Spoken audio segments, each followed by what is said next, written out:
பண்ணாதா, வெளி வேஷம் போடாட்டா, இந்த வெற்றி கிட்ட வராதா, மனிதரை மாற்றடா, ஓகே, மகிழ்ச்சியை ஏற்றடா, ஓகே, மனதினை மாற்றடா. பலவிதமான சோகங்கள் இருக்கு, பலவிதமான ரொமான்ஸ் இருக்கு. ஸோ இது எல்லாமே ஒரு பாடல் வந்து நம்ம கிட்ட இருந்து எக்ஸ்ட்ராக்ட் பண்ணும். ரிமெம்பர் போக்கிரிலாம் வந்து போக்கிரி இந்த முத்தம் ஒன்று கொடுத்தால் முத்தமிழ், நீ வெக்கப்பட்டு சிரித்தால் செந்தமிழ், நீ பேசிய வார்த்தைகள் பைந்தமிழ், ஓ ஓ ஓ ஓ. இது வந்து அவரோட குரல், அவரோட அந்த ஆக்ஷன்ல, அந்த டான்ஸ் மூவ்ஸில் அவர் பண்ணுங்க. ஸோ மணி சர்மா சார் தான் என்னோட காட் ஃபாதர். லிட்டரலி அவருக்கு தான் முதல்ல நான் கோரஸ் பாட ஒன் ஆஃப் த செஷன்ஸில் தான் அவர் வந்து எனக்கு ஏதோ ஒரு விஷயம் இருக்குன்னு எனக்கே சொன்னதுக்கப்புறம் தான் எனக்கு தெரியும். சொல்லிட்டாளே அவ காதல, சொல்லும்போதே சோகம் தாழல, இது போல் ஒரு வார்த்தையை யாரிடமும் என்று கேட்கல, இனி வேறொரு வார்த்தையை கேட்டிடமும் எண்ணி பார்க்கல.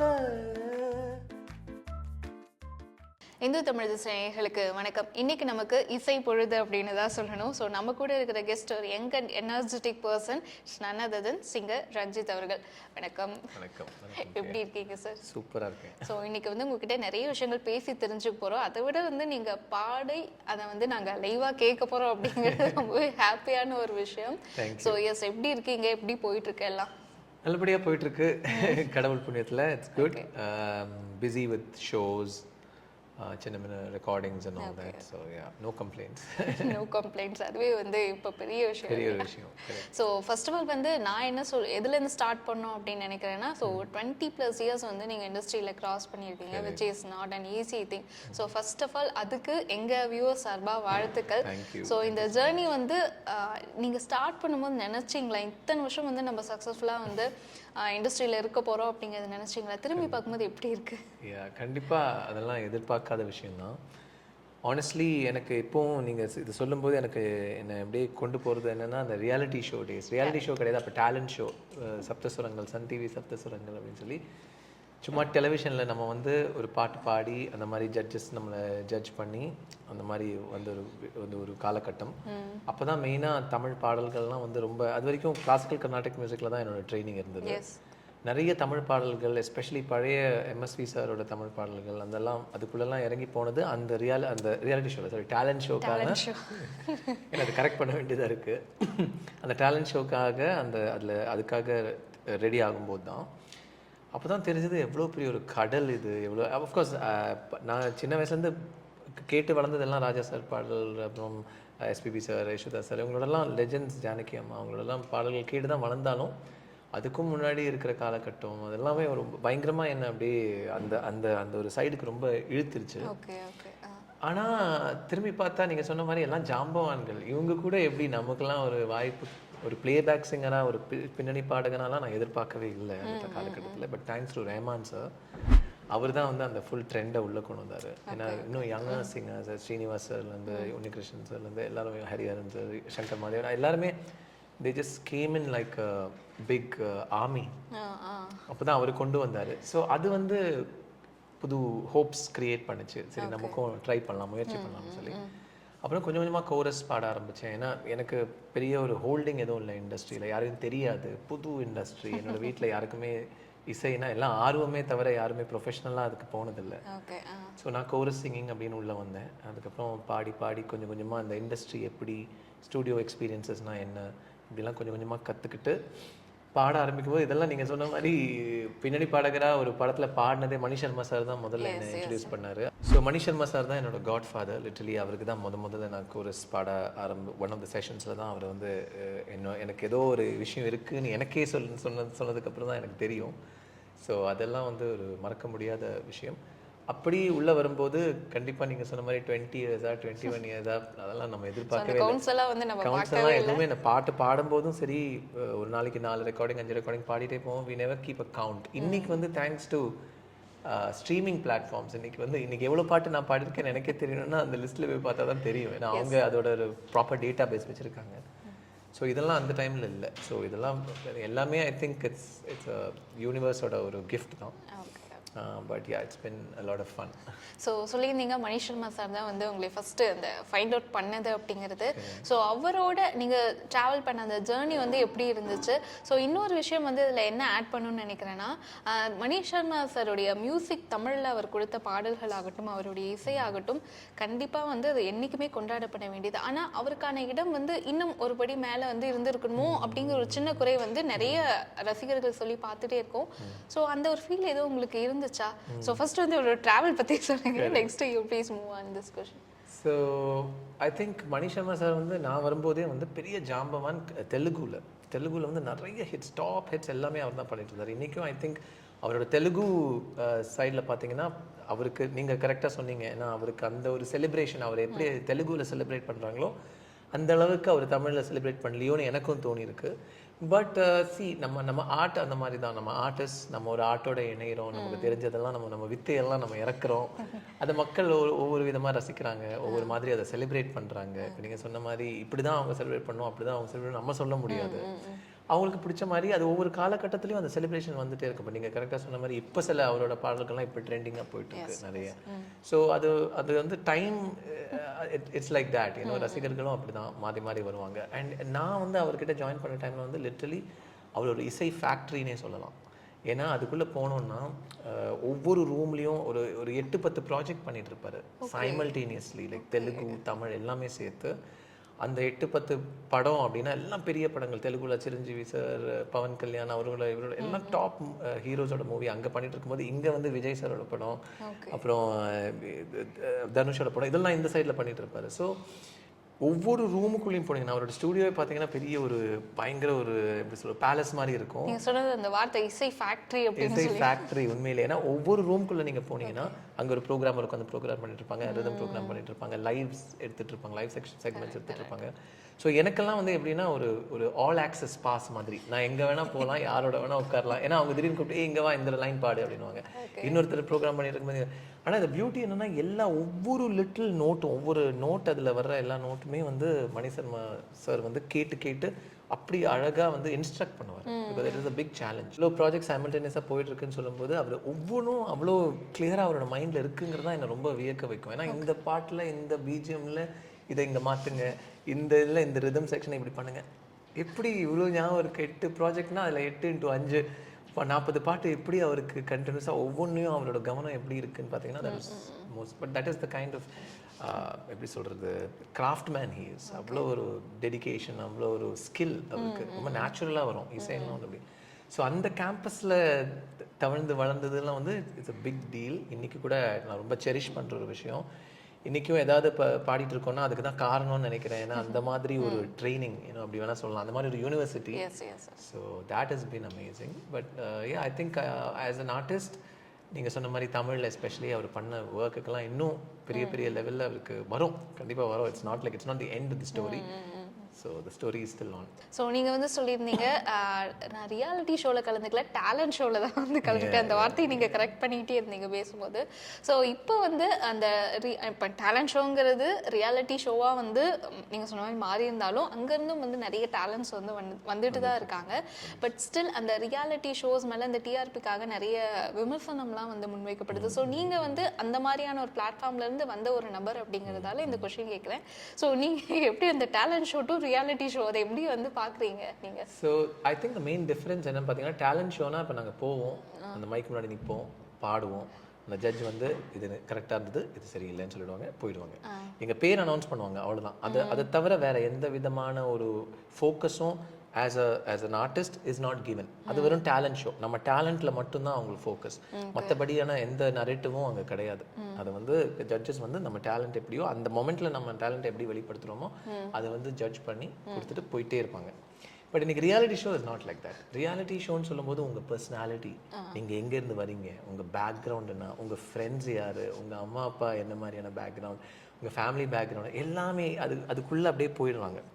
போகும்போது என்ன ஆகிடுதுன்னா, of course exposure is also more. நீங்கள் ஒரு ஆஸ் அ பர்சனாக நீங்கள் வந்து எக்ஸ்போஸ் ஆகுறீங்க, அதுக்கு மேலே உங்களோட டேலண்ட்டையும் அவங்க ஃபோக்கஸ் பண்ணுறாங்க. So I think the game is much figure now. இன்றைக்கி வந்து பார்க்குற மக்கள் வந்து லிட்ரலி ஏய் நம்ம வீட்டு பையன் அந்த அளவுக்கு ஒரு ஸ்டோரியாக கனெக்ட் ஆகிடுவாங்க. உங்களோட ஜேர்னியில் ஃபுல் அண்ட் ஃபுல் கனெக்ட் ஆகிடும். உங்களுக்கு வெறும் டேலண்ட்டோட மட்டும் இல்லை, உங்கள் என்டையர் ஜேர்னியோட அவங்க கலந்துடுறாங்க. கலந்து வரும்போது ஒன் திங் இஸ் அஃப்கோர்ஸ் அந்த ஸ்டார்டம், அந்த ஃபேம் வந்து உங்களுக்கு வேற லெவலில் போயிடுது.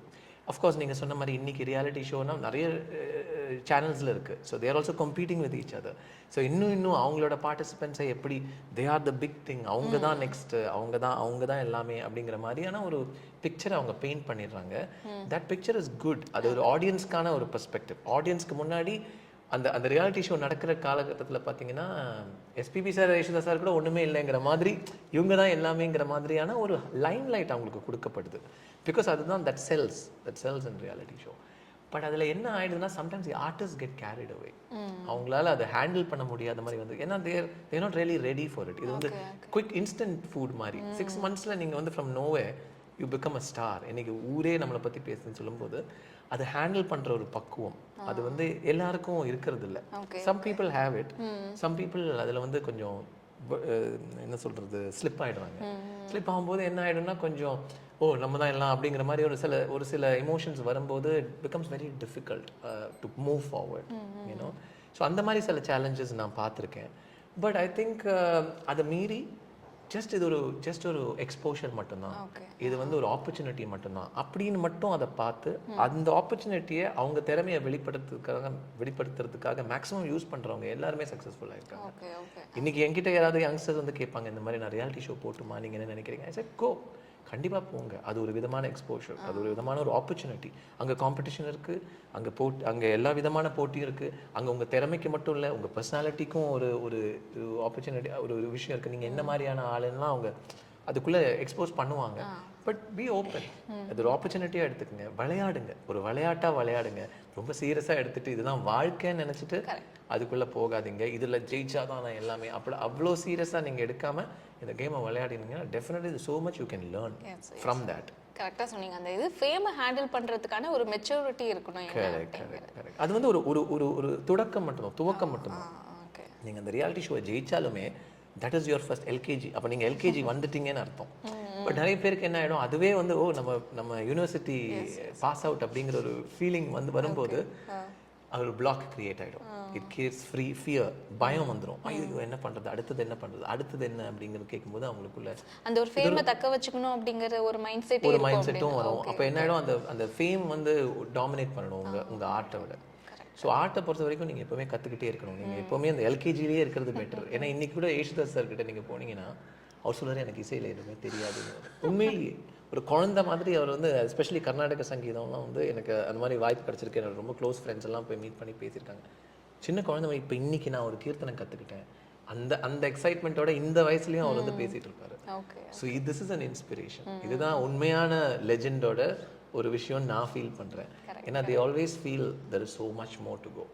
அந்த எல்லாமே ஆயிடுச்சு அப்படிங்கிற ஒரு ஃபீலிங் வந்து எப்போவுமே நம்மளை வந்து அடக்கி வச்சிரும். சார் உங்கள் இதுலேயே வந்து ஒரு இன்ட்ரெஸ்டிங் கொலாபரேஷன் அப்படின்னு சொல்லி பார்த்தோம்னா கண்டிப்பாக மியூசிக் டைரக்டர் யுவன் அவர் கூட பண்ண கொலாபரேஷன். ஏன்னா வரியா சாங்லேருந்து ஆரம்பித்து நிறைய ஹிட்ஸ் வந்து சொல்லலாம். ஸோ அவர் கூட ஜேர்னி எப்படி இருந்துச்சு? அண்ட் அந்த வரியா சாங் வந்து அந்த டைம்லன்னு சொல்ல முடியாது, இப்போ வரைக்குமே வந்து அது ஒரு சென்சேஷனல் சாங்காக தான் வந்து போயிட்டுருக்கு. ஸோ அதை பற்றியெல்லாம் கொஞ்சம் ஷேர் பண்ணுங்களேன். ஷோர். ஸோ எனக்கு தெரிஞ்ச மணி சர்மா சாருக்கு அப்புறம் நான் கொஞ்சமாக started doing chorus for other music directors as well. So அதில் ஒருத்தர் தான் யுவன் சங்கர் ராஜா அவர்களும். அவர்கிட்டையும் வந்து முதல்ல கோரஸ் செஷன்ஸ் தான் பாடினேன். அப்போ அந்த டைமில் I think it was working on காதல் கொண்டேனோட ப்ராஜெக்ட் போயிட்டு இருந்தது. ஸோ அங்கே இனிஷியலாக கொஞ்சம் கோரஸ் செஷன்ஸ்க்காக தான் போனேன். பட் அவரும் வந்து he kind of made a note of me and என்னை தனியாக கூப்பிட்டு ஒரு பிட் சாங் ஒன்று இருக்குது, நம்ம ட்ரை பண்ணலாமா அப்படின்னு கேட்டார். அப்படி வந்தது தான் அந்த உனை தோழி என்பதா இலை பாதி என்பதா அந்த சாங் அதில். அண்ட் இன்னொரு பிட் சாங் இருக்குது, அந்த நட்பினிலே பிரிவு என்பது ஏதுமில்லை, என் மனமும் உன் மனமும் பேச வார்த்தைகள் தேவையில்லை, உள்ளுக்குள்ளே 1000 எண்ணங்கள் ஓடுதடி, அத்தனையும் உந்தன் பார்வை தேடுதடி. அப்படி போயிட்டே இருப்போம் சாங். ஸோ இந்த 2 பிட் சாங்ஸ் வந்து அந்த படத்துக்கு நான் பாடினேன் முதல்ல அவருக்காக. ஸோ அது வந்து ஆல்ரெடி அந்த டைமில் அதோட சவுண்ட் ட்ராக் ஆல்ரெடி ரிலீஸ் பண்ணியிருந்தாங்க. பட் இது வந்து செப்பரேட்டாக வந்து மூவியோட சவுண்ட் ட்ராக்னு சொல்லி செப்பரேட் அப்போ சிடிஸ் தான் ரிலீஸ். ஸோ செப்பரேட் சிடி கலெக்ஷனில் இந்த பாட்டும் ஃபீச்சர் ஆச்சு. Okay okay. So that was my first project for Yuvan அவர்கள். அண்ட் அதுக்கப்புறம் நிறைய நீங்கள் சொன்ன மாதிரி ஒரு lovely, of course an amazing composer, natural composer. So நிறைய பாடல்கள் அவருக்காக புதுக்கோட்டையிலிருந்து சரவணன், அதுக்கப்புறம் நீங்கள் சொன்ன மாதிரி எஸ்எம்எஸ், சிவமனசில் சக்தி, நிறைய பாடல்கள், so many songs, Billa two, நிறைய பாடல்கள். ஸோ அது one by one that started happening. But it's been a fun journey. And I think நீங்கள் சொன்ன மாதிரி அவர்கிட்ட had a huge variety of songs. நிறைய பிக் ஹிட்ஸ், விளையாடு மங்காத்தாவாக இருக்கட்டும், நிறைய பெரிய பெரிய ஹிட்ஸ்லாம் வந்து பாடுறதுக்கான வாய்ப்பு கிடைச்சிது. ஸோ ரீமிக்ஸ் வந்து உங்களுக்கு ஓகே தான் அப்படிங்கும்போது, ஸோ நீங்கள் வந்து சொல்லியிருந்தீங்க இளையராஜா, எஸ்பிபி அவங்களோட இசை பாடல்லாம் பார்த்து வளர்ந்தேன் அப்படின்னு சொல்லிட்டு, ஸோ உங்களுக்கு வந்து அந்த மாதிரி பிடிச்ச பழைய பாட்டு வந்து ரீமிக்ஸ் இப்போ பண்ணலாம் அப்படின்னா வந்து எது உங்களுடைய சாய்ஸாக இருக்கும்? ஐயோ, அப்படி கேட்டிங்கன்னா ரொம்ப காம்ப்ளிகேட்டட். ஏன்னா நான் இந்த ரீமிக்ஸுங்கிற விஷயம் வந்து இட்ஸ் ஆல்சோ வெரி டஃப். ஏன்னா இப்போ எஸ்பெஷலி ராஜா சார் பாட்டெலாம் வந்து அவர் ஆல்ரெடி பர்ஃபெக்டாக பண்ணிட்டாரு. இட்ஸ் என்ன சொல்கிறது, த பினக்கிள் ஆஃப் பர்ஃபெக்ஷன். அதெல்லாம் எடுத்துகிட்டு என்ன மாதிரி பண்ண முடியும் அப்படின்னு பார்த்தீங்கன்னா பெரிய ஸ்கோப் இல்லை. அது அட்டெம்ப் பண்ணுற கம்போசர்ஸே நான் யோசிப்பேன், எப்படி அவங்க இவ்வளோ தைரியமாக இந்த பாட்டு எடுத்து பண்ணுறாங்க. ஏன்னா அந்த மாதிரியான விஷயம். பட் ஐ திங்க் நீங்கள் சும்மா ஃபன்னாக நம்ம யோசிக்கும் போது I think Aasai Nooru Vagai is a song that I feel has a lot of maybe இன்னைக்கு ஒரு மாடர்ன் செட்டிங்கில். ஏன்னா அன்னைக்கு ஆஃப்கோர்ஸ் ராஜா சார் வந்து அன்னைக்கு யூஸ் பண்ண டோன்ஸ், அன்னைக்கு இருந்த இன்ஸ்ட்ருமெண்ட்ஸ், அது சிந்தசைசர்ஸாக இருக்கட்டும் இல்லை லைவ் இன்ஸ்ட்ருமெண்ட்ஸாக இருக்கும், அன்னைக்கு ரெக்கார்ட் பண்ணுற அந்த டெக்னாலஜி எல்லாமே ஒரு மாதிரி இருந்திருக்கும், which are already so beautiful. But அது இந்த காலகட்டத்தில் இன்னைக்கு இருக்கிற நம்ம சிந்தசைசர்ஸ், இன்னைக்கு டெக்னாலஜியில் நமக்கு இருக்கிற நிறைய அட்வான்ஸ்மெண்ட்ஸ்லாம் யூஸ் பண்ணி அந்த ஒரு பாட்டை வந்து ரீமிக்ஸ் பண்ணால் எப்படி இருக்குங்கிறது. ஸோ எங்களுக்காக 2 lines. ஷியோர், நான் பாடுறேன். Of course I hope somebody will do a remix. In fact, he himself, if he does a remix of that, I think that will be crazy. ஆசை 100 வகை, வாழ்வில் 100 சுவை, வா போதும் போதும் என போதை தீரும் வரை, வா தினம் ஆடி பாடலாம், ஜோடி சேரலாம், மனம் போல் வா கொண்டாடலாம், மனம் போல் வா கொண்டாடலாம். ஹே, ஆசை 100 வகை, வாழ்வில் 100 சுவை, வா போதும் போதும் என போதை தீரும் வரை, வா வா வா. எஸ். ஸோ அப்பயே வந்து அந்த எனர்ஜி அப்படிங்கிறது பயங்கர ஹைப்பில் தான் இருக்குது. ஸோ இப்போ எடுத்து பண்ணணும்னா இன்னும் அதை விட கண்டிப்பாக போகணும் இல்லையா? ஸோ எஸ், எந்த ஹீரோக்கு வந்து, ஏன்னா நீங்கள் நிறைய ஹீரோஸ்க்கு வந்து நீங்கள் சொன்ன மாதிரி ஓப்பனிங் சாங் பாடியிருக்கீங்க, நிறைய லவ் சாங்ஸ்லாம் வந்து கொடுத்துருக்கீங்க. எஸ்பெஷலி வந்து தனுஷ், விஜய் அவங்களோட நம்பர்ஸ்லாம் வந்து எடுத்து பார்த்தோம்னா அந்த பீரியடில் உங்கள் வாய்ஸில் அந்த சாங்ஸ்லாம் அவ்வளோ இப்போ வரைக்குமே வந்து நாங்கள் 90s கிட்ஸ் வந்து நாங்கள் என்ஜாய் பண்ணுறோம். ஸோ எஸ், அவங்களோட கொலாபரேஷன் எப்படி இருந்துச்சு ப்ளீஸ்? ஸோ ஐ திங்க் எல்லா வாட்டியும் ஒவ்வொரு ஹீரோவும் நம்ம வாய்ஸில் வந்து அவங்க அதை பாடும்போது it's very interesting to watch honestly. Because மக்களுக்கு வந்து இன்றைக்கி நீங்கள் சொன்ன மாதிரி நிறைய பேருக்கு தெரியக்கூட தெரியாது அந்த பாட்டு நான் தான் பாடியிருக்கேன்னு. ஏன்னா அவங்கள பொறுத்தவரைக்கும் அது விஜய் பாடல், தனுஷ் பாடல், ஏன்னோ அந்த மாதிரி, இல்லை தலை பாடல், அப்படி போயிடும். பட் நமக்கு மட்டும்தான் தெரியும், ஓ அது நமக்கு ஒரு ஸோ இட்ஸ் வெரி எக்ஸைட்டிங். நம்மளாம் ஐ ரிமெம்பர் போக்கிரிலாம் வந்து அந்த முத்தம் ஒன்று கொடுத்தால் முத்தமிழ், நீ வெக்கப்பட்டு சிரித்தால் செந்தமிழ், நீ பேசிய வார்த்தைகள் பைந்தமிழ், ஓ ஓ ஓ ஓ. இது வந்து அவரோட குரல், அவரோட அந்த ஆக்ஷனில், அந்த டான்ஸ் மூவ்ஸில் அவர் பண்ண லைக் வா, ஏன்னா ரொம்ப புதுசாக இருந்தது, ரொம்ப இன்ட்ரெஸ்டிங்காக இருந்தது, சர்ரியலாக இருந்தது. அதுவாக இருக்கட்டும், இல்லை தனுஷோட வந்து பார்த்தீங்கன்னா இந்த பாடல், அந்த மாமா பையா உங்கள் அப்பாவை பார்த்தாலும் பயம், உங்கள் அம்மாவை பார்த்தாலும் பயம், ஓ அண்ணனை பார்த்தாலும் பயம், எனக்கு எப்போ கிடைக்கும் இந்த பழம், தெரு தெருவாலை ரண்டி செருப்பாக தேயிரண்டி, நெருப்பாக நீயும் பார்த்தா நெஞ்சம் தாங்குமா. ஸோ இதெல்லாம் வந்து நம்ம ஒரு வைபாக ஒரு ஃபீலாக அப்படியே அந்த ஸ்டூடியோவில் தேவாசரோட இசையில் வந்து பியூட்டிஃபுல் சாங் இதெல்லாம் இப்படி பாடிட்டு கடைசியில் அங்கே பார்க்கும்போது தனுஷில் மைண்ட் பண்ணுறாரு, மற்ற வையாபுரி மைண்ட் பண்ணுறாரு, டிஃப்ரெண்ட், ஏன்னா நிறைய 3-4 பேர் அந்த ஒரே வாய்ஸ். விஷுவலாகவும் பயங்கரமாக என்ஜாய் பண்ணலாம், ரொம்ப ஃபன்னாக இருக்கும், ஒரு மாதிரி கிண்டல் பண்ணி ஒரு மாதிரியா இருக்கும். ஸோ அது வந்து it's a very different experience அவங்கள நம்ம பார்க்கும்போது. பட் எந்த ஹீரோக்கு வந்து உங்கள் வாய்ஸ் ரொம்ப செட் ஆகலாம் கேட்டிங்கன்னா ஆனஸ்டாக எனக்கு தெரியாது. I think you should be a better judge of that. But எனக்கு வந்து நிறைய எனக்கு தனுஷ் அவர்களோட நிறைய பாடல்கள் பாடுறதுக்கான வாய்ப்பு கிடைச்சிருக்கு. இன்ஃபேக்ட் திருவிழா ஆரம்பம்லேயே பார்த்தீங்கன்னா 2 பாடல்கள் பாடுது. ஒன்று வந்து என்னம்மா கண்ணு, தி அதர் ஒன் இஸ் தெரியாம பார்த்து புட்டேன் உன்னை தெரிஞ்சேதான் மாட்டிக்கிட்டேன் என்ன நடக்க போகுதோ ஆஹா என்ன முடிய போகுதோ ஆஹா தொல்லையாச்சுடி தூக்கமே போச்சுடி தெரியாம. ஸோ தட் சாங் அது பார்த்தீங்கன்னா இன்னொரு டிஃப்ரெண்ட்டான ஒரு வைப்பு அதாகட்டும். அப்புறம் ஹே வெற்றி வேலாவாக இருக்கட்டும், நிறைய பாடல்கள் தனுஷ் அவர்களுக்கு நிறைய பாடல்கள் பாடியிருக்கேன். ஸோ அஃப்கோர்ஸ் விஜய் அவர்களுக்கும் நிறைய பாடல்கள் பாடியிருக்கேன். ஸோ எது பெட்டர்னு நீங்கள் தான் சொல்லணும். ஐ திங்க் கேட்குறவங்க. ஸோ அவங்களுமே வந்து இட் செல்ஃப் சிங்கர்ஸ் அப்படிங்கும்போது ஸோ நீங்கள் எப்படி நீங்கள் ஏதாவது அவங்களுக்கு சஜஷன் இல்லை அந்த மாதிரியான கான்வர்சேஷன்லாம் வந்து போயிருக்கா, இல்லை அவங்க வந்து சொல்லியிருக்காங்களா இந்த உங்கள் வாய்ஸில் வந்து எனக்கு இந்த பாட்டு அமைஞ்சது சூப்பராக இருக்குது, அந்த மாதிரி எதுவும் கான்வர்சேஷன்லாம் போயிருக்கா? இல்லை, அந்த மாதிரி வாய்ப்பு எனக்கு கிடைச்சதில்லை. அஃப்கோர்ஸ் நான் வந்து விஜய் அவர்களை வந்து சுரா டைமில் மீட் பண்ணேன். சுரா ரெக்கார்டிங் டைமில் மணி சர்மா ஸ்டுடியோக்கு வந்திருந்தாரு.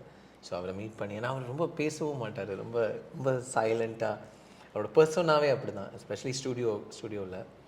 ஸோ அந்த மாதிரி ரொம்ப இதை பற்றி டிஸ்கஸ் பண்ண வாய்ப்பு கிடைச்சதில்ல. பட் தனுஷ் அவர்களும் I have not had a one interaction. But நீங்கள் சொன்ன மாதிரி very rightfully they're all singers. அவங்களே வெரி குட் சிங்கர்ஸ். லைக் அவங்களோட அவங்க சூஸ் பண்ணுற பாடல்களாக இருக்கட்டும், அவங்க பாடுற விதமாக இருக்கட்டும், ரொம்ப ஆப்டாக இருக்கும் அவங்க சூஸ் பண்ணுற பாடல்களுக்கு. ஸோ இப்படிப்பட்டவங்களுக்கு நம்ம வாய்ஸில் இவ்வளோ பாடல்கள் நம்ம பாடியிருக்கோம்னு நம்ம யோசிக்கும் போது it's a big deal. But yeah, I never had the opportunity to discuss music with them. ஏன்னா அதாவது ஆடியோ லான்ச்சில் மீட் பண்ணுவோம், அந்த மாதிரி ஃபோட்டோஸ் எடுக்கிறதோட சரி. பட் ரொம்ப தீவிரமாக அதுக்குள்ளே போய் டிஸ்கஸ் பண்ணுற அளவுக்கு ஆப்பர்ச்சுனிட்டி இது வரைக்கும் வந்ததில்லை. But hopefully in future. Sure. So இப்போ வந்து நாங்கள் நிறைய அந்த மியூசிக் இசை கச்சேரிகள்லாம் வந்து வெளியே நடத்துகிறாங்க இல்லையா? ஸோ அப்போ வந்து இந்த ராஜா சாருடைய இசை கச்சேரிகள்லாம் போனால் சில அந்த பாடல் எப்படி உருவாச்சு, அந்த பாடகருக்கும் தனக்கும் என்ன மாதிரியான கான்வர்சேஷன், இதெல்லாம் வந்து பயங்கர இன்ட்ரெஸ்டிங்காக வந்து நரேட் பண்ணுவார் இல்லையா? ஸோ அது கேட்கறதுக்கே வந்து ஓ இப்படியெல்லாம் வந்து பேசியிருக்காங்களா பின்னாடி அப்படிங்கிற மாதிரி நம்மளுக்குமே ரிசீவ் பண்ணுற நமக்குமே சூப்பராக இருக்கும். ஸோ அந்த மாதிரியான இன்ட்ரெஸ்டிங் கான்வர்சேஷன்லாம் வந்து ஒரு பாட்டு கிரியேட் ஆகும்போது உங்களுக்கு என்ன மாதிரியான மறக்க முடியாதது எது, என்ன மாதிரி போகும் ஃபர்ஸ்ட்? நிறைய இருக்குது எல்லாம். ஏன்னா ஒவ்வொரு ரெக்கார்டிங்குமே இட்ஸ் ஒரு எக்ஸ்பீரியன்ஸ் தான். இப்போது ஒரு சின்ன எக்ஸாம்பிளுக்காக சொன்னால், இப்போ நான் நீ முத்தம் ஒன்று கொடுத்தால் அந்த பாட்டு சொன்னேன். அதில் பார்த்தீங்கன்னா ஒரு ரேப் போர்ஷன் ஒன்று வரும். ஆமாம் ஆமாம் ஆமாம். உன்னொற்றை வீழி பார்வையில் நான் கற்றுக்கொண்டேன் தமிழ், உன்னொற்றை வீழி புன்னகை நான் கற்றுக்கொண்டேன் தமிழ் மற்றும் தமிழ். எனக்கு எக்ஸாக்ட் லிரிக்ஸ் தெரியல. பட் நீ தமிழ் தமிழ், நீ தமிழ், நான் தமிழ், TAMIL தமிழ் அப்படின்னு வரும். ஸோ இது ஒரு ரேப் ஃபார்மேட்டில் வேணும் அப்படின்னு சொன்னார். So Prabhudeva sir had something in his mind. அவருக்கு வந்து கிளியராக இப்படி தான் இருக்கணும் அப்படின்னு ஒரு ஐடியா இருந்தது. மணி சர்மா சாருக்கு வந்து of course he was the composer of the song. And அவரும் வந்து அவருக்கு ஒரு ஐடியா இருந்தது. ஸோ இவங்க 2 பேரும் டிஸ்கஸ் பண்ணி they had to come to a common understanding. அப்புறம் அதை வந்து எனக்கு புரிய வச்சு இந்த மாதிரி ட்ரை பண்ணு, அந்த மாதிரி ட்ரை பண்ணு, how to bring out that idea அப்படிங்கிறதுலாம் வந்து ஒவ்வொன்றுமே ஒரு எக்ஸ்பீரியன்ஸ் தான். இப்போ இன்ஃபேக்ட் என்னோடய ஃபர்ஸ்ட் பாடல் வந்து மணி சர்மா சாருக்கு நான் வந்து பாடினது வந்து ஆசை ஆசையாயின்னு ஒரு படம், ஜீவா அவர்களோட முதல் படம், சூப்பர் ஃபிலிம்ஸோட 50th ஃபிலிம். ஸோ அதில் வந்து நான் சொன்ன மாதிரி மணி சர்மா சார் வந்து கோரஸில் வந்து தான் என்னை வந்து பிக் பண்ணார். பிக் பண்ணி அவர் வந்து அவர் என்கிட்ட வந்து ஃபஸ்ட்டு சொன்ன விஷயம் என்னடா நீ பண்ணுற அந்த கோரஸில் போய் உட்காந்து என்னடா பண்ணுற நீ, எனக்கு எப்படி தெரியும் உனக்கு இப்படி பாட முடியும்னு, நீ இப்படி குரூப்பில் போய் நின்னா நீ வந்து என்கிட்ட கேட்கணும் அப்படின்னாரு. எனக்கு அது கொஞ்சம் புதுசாக இருந்தது. ஏன்னா நான் வந்து நினச்சேன் எப்படி கேட்குறது, நம்ம என்னென்ன ஒரு வாய்ப்பு போய் கேட்குறது, நம்ம திறமைனா நமக்கே தெரியாது. ஸோ அவர் அந்த கான்ஃபிடென்ஸ் எனக்கு கொடுத்தாரு. இல்லை, தெர் இஸ் சம்திங் நீ வந்து பண்ணணும் அப்படின்னு சொல்லி அவர் எனக்கு முதல் பரிசாக கொடுத்த விஷயம் என்னன்னு பார்த்தீங்கன்னா, ஒரு பாடல் வந்து அவர் சொன்னார், இந்த புது ஒரு படம் ஒன்று இருக்குது, அதில் நான் பாடல் ஒன்று பண்ண போகிறேன், நான் ஒன்றை பக்கத்தில் வச்சுட்டு ஒவ்வொரு லைனுமே நீ பாடி அந்த பாட்டை எப்படி இருக்குன்னு கேட்டு ட்வீக் பண்ணி அந்த பாட்டை நம்ம பண்ணலாம் அப்படின்னு சொல்லி அந்த பாட்டோட கம்போசிங் லெவல்லேருந்து என்னை பக்கத்தில் வச்சுட்டு ஹி கம்போஸ் தட் சாங். ஏன்னா இது வந்து ஒரு சிங்கரோட ட்ரீம். ஏன்னா நிறைய பாடல்கள் பார்த்தீங்கன்னா கம்போசர்ஸ் வந்து நீங்கள் ஒரு பெரிய எஸ்டாப்ளிஷ் சிங்கர் இப்போ நீங்கள் ஒரு எஸ்பிபி சார், நீங்கள் ஒரு யேசுதாஸ் சார்னா ஆஃப்கோர்ஸ் கம்போசர்ஸ்க்கு தெரியும் அவங்க கம்போஸ் பண்ணும்போதே இது இவர் பாடினார்னா எப்படி இருக்கணும். அது ஒரு பெரிய லக்ஸுரி. அந்த இடத்துக்கு நீங்கள் போயிட்டீங்கன்னா அது வந்து ஒரு கம்போசர் உங்களுக்காக ஒரு பாட்டை கம்போஸ் பண்ணுவார். மற்றபடி நிறைய பாடல்கள் வந்து கம்போஸ் பண்ணிடுவாங்க, பட் இது யார் பாடினா நல்லா இருக்கும், சரி அவனை ட்ரை பண்ணு இவனை ட்ரை பண்ணு, இப்படி தான் இருக்கும். ஸோ அதை ட்ரை பண்ணும்போது அந்த பாட்டு சம்டைம்ஸ் நமக்கு உரிய ஒரு பாடலாக இருக்காது. அதோட ஹை பிச் ரேஞ்சாக இருக்கட்டும், இல்லை அந்த பாடுற ஒரு ஸ்டைலாக இருக்கட்டும், எல்லாமே நமக்கு பர்ஃபெக்டாக அமையாது. அப்படி பர்ஃபெக்டாக அமையணுங்கிறது ஒரு பெரிய லக்கு. பட் இது அந்த ஒரு கிஃப்ட்டை வந்து எனக்கு மணி சார் கொடுத்தாரு. ஸோ அந்த பாட்டு வந்து ஹே பெண்ணே திரும்பி பாரு, ஹே பெண்ணே திரும்பி பாரு, ஹே ஹே பெண்ணே திரும்பி பாரு, ஹே ஹே பெண்ணே திரும்பி பாரு, சில்லு சில்லாய் என்னை சிதறச் செய்தாய், முழு முழாய் என்னை கிழித்து சென்றாய், ஹோ சில்லு சில்லாய், இப்படி தான் அந்த பாட்டு. ஸோ இதை என்னை பாட வச்சு கரெக்ட் பண்ணி லைக் அந்த இல்லை இந்த டியூன் இது இங்கே போகும்போது கொஞ்சம் அந்த வாய்ஸில் கொஞ்சம் வேறு மாதிரி இருக்குது, நம்ம டியூனை மாற்றிக்கலாம். ஸோ அவர் டியூனை வந்து எனக்காக அட்ஜஸ்ட் பண்ணார், என் வாய்ஸ்க்காக என்னோட ஸ்டைலுக்காக அவர் டியூனை அட்ஜஸ்ட் பண்ணி ஓகே அவர் வந்து அந்த கம்போஸ் கண்டிப்பா ஒரு பிகினிங் ஸ்டேஜ்ல ஒரு பெரிய விஷயம். S it's almost my first song. அவருக்காக நான் பாடின தமிழில் ஃபர்ஸ்ட் பாடல். ஸோ அதே மாதிரி வந்து உங்களுடைய இன்னொரு நோட்டபிள் நிறைய ரசிகர்களுக்கு பிடிச்ச ஒரு பாட்டுனா அந்த விளையாடு மங்காத்தா வந்து செம்ம பெப்பியான ஒரு சாங் வந்து. So yes please. ஸோ விளையாடு மங்காத்தா வந்து முதல்ல நான் பாட போகும்போது எனக்கு யாருக்கு பாடணும்னே தெரியாது. சப்போஸ் ஒன்ன காதலிச்சு, சப்போஸ் நானும் வேதலிச்சு, சப்போஸ் என்ன கட்டிக்கோனா என்ன சொல்வாய்.